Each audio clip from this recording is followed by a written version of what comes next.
ठीक है अशोक जी, मैं आपसे एक छोटा सा रिएक्शन चाहूंगी इस पूरे मामले पर। 2012 में गृह सचिव यूपी को चिट्ठी लिखी थी अतीक ने, और इस चिट्ठी में जिक्र किया कि उमेश पाल से आखिरकार उसे दिक्कत क्या थी, क्यों उसने हत्या कराई। अशोक जी, आपका छोटा सा रिएक्शन इस पूरे मामले को लेकर।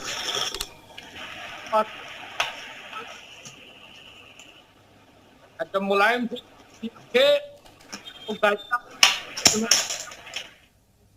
ये वही, और जब समाजवादी पार्टी सरकार थी तो इनके पालनहार लोग इस स्थिति में थे कि अतीक अहमद जब कुत्ता लेके मुंह पे जाता था तो मुलायम सिंह हाथ मिलाते थे कुत्ते से। इससे बड़ा दुर्भाग्य क्या है।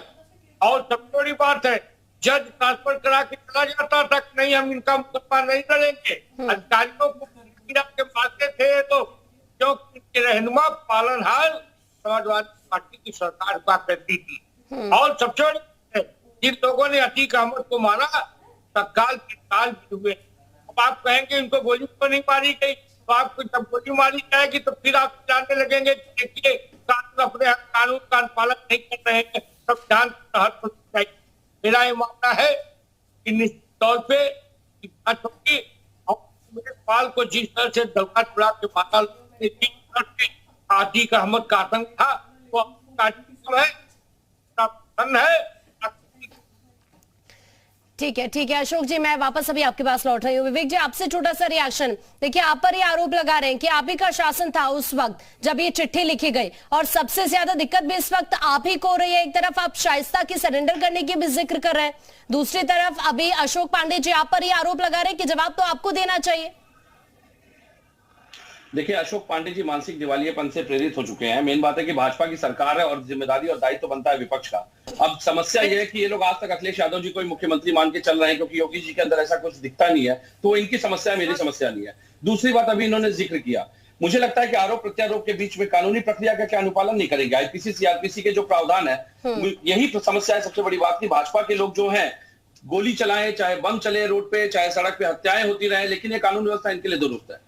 भाई, परसों अभी सिपाही को गोली मार दी गई लखीमपुर में, लेकिन इनके लिए कानून व्यवस्था दुरुस्त है। इनके एक मंत्री हैं शिवाकांत ओझा, पूर्व मंत्री हैं भाजपा के, और मुझे लगता है मेरे भाई, मेरे मित्र, मेरे अतीक भाई जी मंच पे आए हैं, ऐसा उनका भी बयान एक सार्वजनिक है। देखिए, वीडियो वायरल है ट्विटर पे। और नंदगोपाल नंदी के साथ तो कनेक्शन उजागर, आज नंदगोपाल नंदी इनको खटकने लगे हैं। तो मुझे लगता है कि आरोप प्रत्यारोप की राजनीति से थोड़ा उठ करके परिपक्व बयान देना चाहिए। इस समय मामला यह है कि शाइस्ता परवीन अगर सामने आके सरेंडर नहीं करेंगी तो उनका सच कौन जानता है। ये देश जो है, देखिए, हमारे लोकतंत्र की सबसे बड़ी खूबसूरती क्या है, मीडिया की सबसे बड़ी खूबसूरती क्या है, मीडिया एक पक्षी काम नहीं करती, आप लोग दोनों पक्षों को दिखाते हैं। तो भाई, मुझे लगता है कि एक तरफ तीन लोगों की हत्या तो हो चुकी है भाई, 3 एनकाउंटर में हो चुके हैं खत्म, और 2 लोगों की हत्या हो चुकी है। तो कहीं ना कहीं अब शाइस्ता परवीन को अगर लगता है उनके साथ गलत हुआ तो उनका पक्ष जानना जरूरी है। वो पक्ष कैसे सामने आएगा? जब तक वो सामने नहीं आएंगे पक्ष कैसे सामने आएगा? तो मुझे लगता है कि वो सरेंडर करें। बिल्कुल ये सरेंडर करने की बात की है। हाँ। अब इसमें मानसिक दिवालियापन इनका अगर राजनीति से प्रेरित है तो उसके लिए मैं ठीक है, मैं वापस आपके पास लौट रही हूँ। विशाल का रुख करते हैं। विशाल, अभी बार बार आप समाजवादी पार्टी के प्रवक्ता जिक्र करें शाइस्ता परवीन का, कि जरूरी है शाइस्ता परवीन भी सामने आए, अपना पक्ष रखे, उसके बाद ही चीजें क्लियर हो पाएंगी। लेकिन वाकई शाइस्ता परवीन का सामने ना आना और इस तरह से उसकी मदद जिस तरह की जा रही है, आज भी 7 वकील और 20 ऐसे करीबी जिनकी पहचान की है एसटीएफ ने, तो कहीं ना कहीं बहुत सारे सवाल इस बात पर भी उठ रहे हैं कि इतना वक्त बीत चुका है लेकिन पुलिस अभी तक शाइस्ता को नहीं ढूंढ पाई। देखिए, एक शाइस्ता लगातार जो है फरार है, और ये कहना कि उसकी गिरफ्तारी बहुत आराम से हो जाएगी ये थोड़ा मुश्किल होगा, क्योंकि शाइस्ता परवीन लगातार अपने जो एरियाज हैं, जो ठिकाने हैं, वो बदल रही है। और ख़ास बात यह है कि जो पूरी टीम है जो अतीक के साथ काम करती थी, वो शाइस्ता को पूरा बैकअप दे रही है। और ये कहना है कि शाइस्ता को कुछ पता नहीं था, ये एक गलत बात हो, क्योंकि शाइस्ता को हर एक प्लानिंग के बारे में पता था। अतीक और अशरफ के जेल जाने के बाद शाइस्ता ने पूरी तरह से जो पूरा एक जो उसकी जुर्म की जो दुनिया थी उसको पूरा उसकी कमान संभाल ली थी।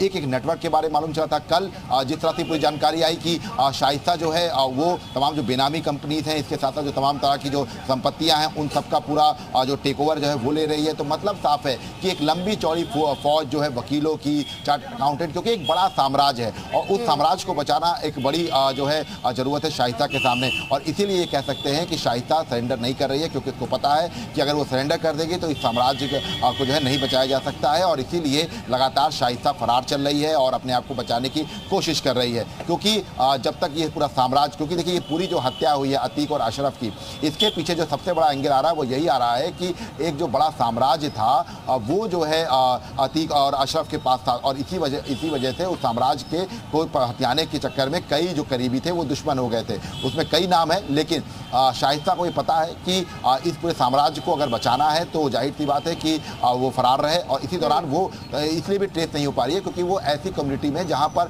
बुर्के वाली महिलाएं ज़्यादा रहती हैं, और इसी वजह से वहाँ पर ऑपरेशन जो है चलाना काफ़ी मुश्किल होता है, और वहाँ पर इस बात का ध्यान पुलिस रखती है कि कहीं ऐसा ना हो कि ऑपरेशन चलाने की वजह से माहौल खराब हो। तो ये तमाम चीज़ें जो टेक्निकल जो दिक्कतें हैं वो आ रही हैं, लेकिन शाइस्ता परवीन जब तक सरेंडर नहीं करेगी, जब तक वो इस बात को लेकर इंश्योर नहीं हो जाएगी कि उसने जो है पूरा जो साम्राज्य है उसको बारे में पूरी जानकारी ले ली है और टेक ओवर कर लिया है, क्योंकि अगर वो एक बार जेल चली गई तो उसको भी पता है कि जेल जाने के बाद उसको वापस आना, बाहर निकलना मुश्किल हो जाएगा, नामुमकिन की तरह हो जाएगा, और इसीलिए शाइस्ता जेल जाने से पहले इस बात की कोशिश कर रही है कि वो पूरा साम्राज्य को टेक ओवर ले, और उसके बाद उसी के परिवार के जो लोग हैं जो बचे हुए हैं, और जो उसका बेटा अली है जो अभी तक नन्ही जेल में है, वो फिर बाहर जब जेल से निकलेगा तब उसके बाद उसको जो है साम्राज्य को जो है बचा के चलाए और खुद संभाले। लेकिन इस वक्त शाइस्ता जो है बिल्कुल एक हार्डकोर क्रिमिनल की तरह जो है वो दिमाग लगा रही है, क्योंकि उसको पता है कि इस वक्त पति और देवर बेटा मारे गए हैं। ऐसे में अब वो बाहर है और वही इकलौती बिल्कुल, अगर वो बाहर आती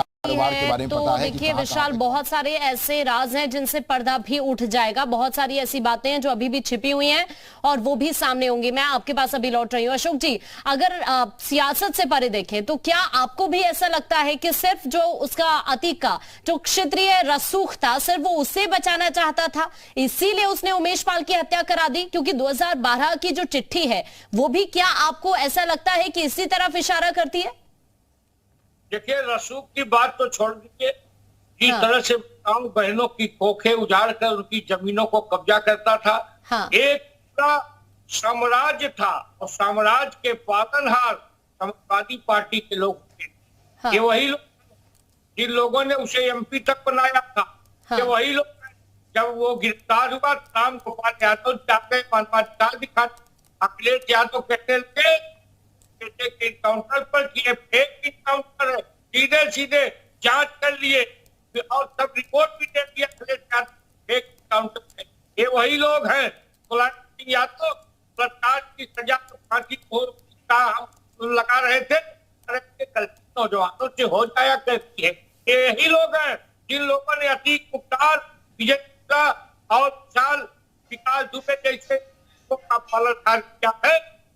देश जानता है उनके पालनहार कौन लोग हैं।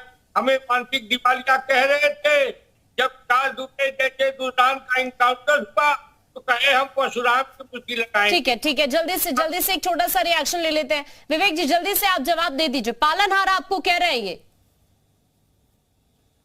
भाई ये तो कहेंगे ही, देखिए क्योंकि पहले दंगे हुआ करते थे, आज सारे दंगाई सदन में बैठे हुए हैं इनके पार्टी के, तो मुझे लगता है कि ये जिस तरीके से प्रस्तुत कर रहे हैं वरिष्ठ हैं, लेकिन वरिष्ठता जैसे कोई गुण इनके अंदर दिखाई नहीं देते हैं। ये जिस तरह विकास दुबे का नाम ले रहे थे, विकास दुबे से वसूली कौन करता था?